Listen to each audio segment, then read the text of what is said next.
Армысыздар ма? Менің видеоларым осы ірекке шықпай кетті соңғы кезде. Соны айтсам біреу айтады маған, Қанатаның видеосын сен салмағансың. Қаната жайлы не айтасың дейді. Қой ештеңе айтпаймын деп. Оны одағандай шаруам бар. Негізі мүлде шаруам жоқ адам еді негізі. Бірақ айтуға тура келейін тұрам. Адамдарға сол туралы айтса қызық болады сияқты. Енді отырғыдан қарайтын болсақ, шынымен де хандікі дұрыс. Өйткені олар өздері жеке шаруалары ғой, не істесе де. Оны келіп бәрі жамандап жатыр.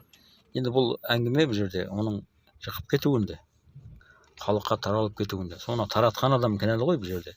Осы кінәліні іздеуіміз керек қой бұл жерде нақты. Өйткені бәріміз де ондай нәрсемен шұғылданамыз. Барлық адам да шұғылданады ол нәрсемен. Біреулер енді жағдай түсіруі мүмкін. Ол өзінің шаруасы. Түсірме деп, өзінің болып жатқан нәрсеңді түсірме деп сен айта алмайсың ғой. Өйткені ол өзінің шаруасы. Түсіре ме, түсірмей ме? Түсірген шығар енді. Бірақ оны таратып жіберген адам міндетті түрде кінәлі ғой бұл жерде. Нақты логикаға салсақ. Неге таратады ол біреудің жеке мүлкіне неге қол соғады ол жерде? Өзінің телефонда тұрған нәрсені алып басқа біреуге таратуға ешкімнің құқығы жоқ. Таратты ма, демек оның жазасын ол тарту керек заңды түрде. Ойбай, жаңағы бәлем баласы бар бала екен, ата-анасы осындай екен, түгін пәлен екен, түген екен деп жатыр. Жеңілдік беру керек, дұрыс. Оны да қолдаймын. Ол бала ғой, өйткені білмей қалды ғой. Бірақ бұл жерде тамаданды кінәлай берудің қажет жоқ деп ойлаймын. Көрініп тұр ғой енді, ол өздерінің әдейі таратқан жоқ қой. Анау жаңа балаға берді. Бәрімізде де болады ол нәрсе. Телефон беріп төлесе бере саламыз да.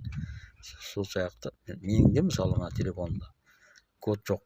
Біреулер сұраса мен бере салам. Бірақ ондай құпия видео жоқ. Дегенмен мысалы мен түсіріп қойған болсам, мен жас болған болсам, осындай нәрсені істеген болсам мысалы. Болуы мүмкін ғой енді. Біреулер көріп, қызық деп таратып жіберу. Жастықпен таратып тұр ғой енді. Дұрыс емес қой мысалы. Салық салу керек, бірақ аз мағдарда салса да деп ойлаймыз.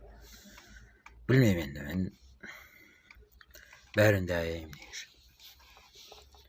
Кімге жақтасарымды да білмейсің ғой енді бұл жерде. Жалпы бұл жерде хан тамадалығын жалғастыра берсін. Ода тұрған ештеңе жоқ.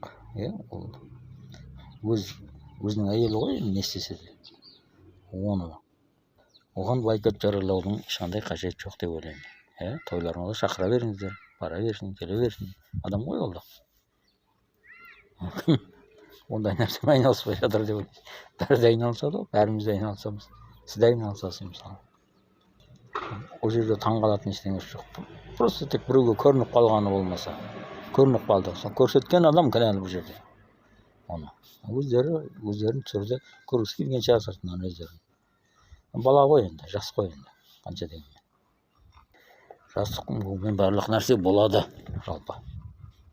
Жастарға ондай нәрселерді шектеуге қалай енді шектейсің? Тіпті айтпақшы сол хадисте де бар. Есіме түспей қалған хадис. Қай хадис еді? Егін егетін жерлерінен барыңдар деп айтатын бір хадис бар. Сонда адамдар оны айтпаса да. Сол хадисті оқыған кезде мен таңғалып едім. Адамдар бұл айтпаса да біледі ғой деп. Ол Құдайдан келетін.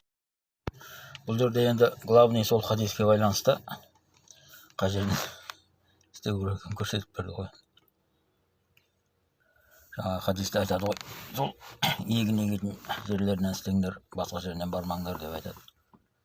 Демек, қай жерден бару керек екенін жастарға көрсетіп берді. Ол үлкен сауап іс жасады. Діни тұрғыдан қарайтын болса, онда сауап іс жасап тұр.